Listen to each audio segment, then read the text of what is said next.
Chaque jour, Charles et Carole vous présentent la leçon de l'école du sabbat.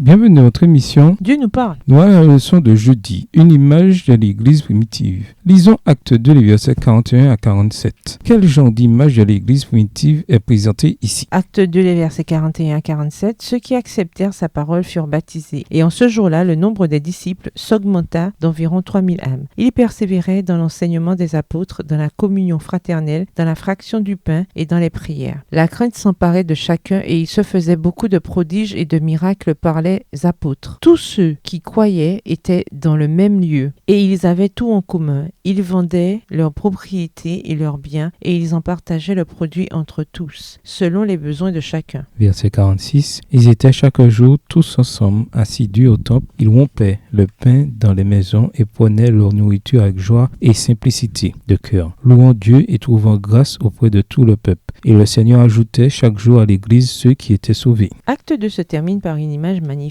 de ce qu'était l'église primitive. Acte 2, le verset 41, dit que ceux qui étaient baptisés furent ajoutés au nombre des disciples. On pourrait comprendre, d'après ce texte, que quelqu'un a fait les calculs et a ajouté le nombre des nouveaux croyants au nombre des croyants existants, établissant ainsi un nouveau total. Mais ce serait une compréhension superficielle. Dans cette formulation, il y a l'idée implicite que ces nouveaux croyants baptisés sont devenus membres du groupe au même titre que les autres. Pendant ce temps-là, une fonction clé de l'église primitive était le discipulat. À mesure que s'ajoutaient de nouvelles personnes, on faisait d'elles des disciples, et ce, de trois manières. D'abord, on continuait à les enseigner par la doctrine et la communion des apôtres. Les mots doctrine et communion dans ce texte signifient littéralement instruction et partenariat. La prédication des apôtres défia des croyances inexactes et proposa de nouvelles explications à ce que voyaient et vivaient les gens. Mais elle ne leur enseigna pas comment vivre cette nouvelle vérité dans leur vie. La mise en œuvre de la vérité dans une vie fait plutôt dans la relation en tant que membre du groupe. C'est grâce à un enseignement direct ainsi qu'à leur participation à la vie quotidienne des autres croyants que les nouveaux croyants devenaient des disciples. Et tout cela sous la supervision et le leadership d'apôtres matures et enracinés spirituellement. Dire aux gens quoi faire,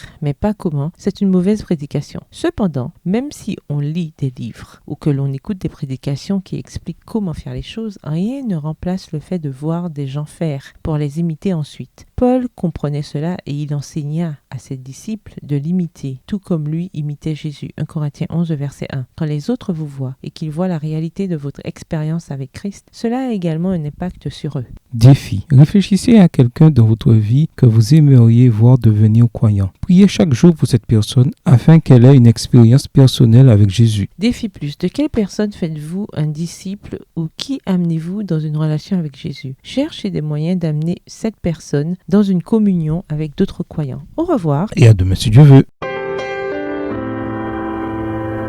Dieu nous parle. Chaque jour, Charles et Carole vous présentent la leçon de l'école du sabbat.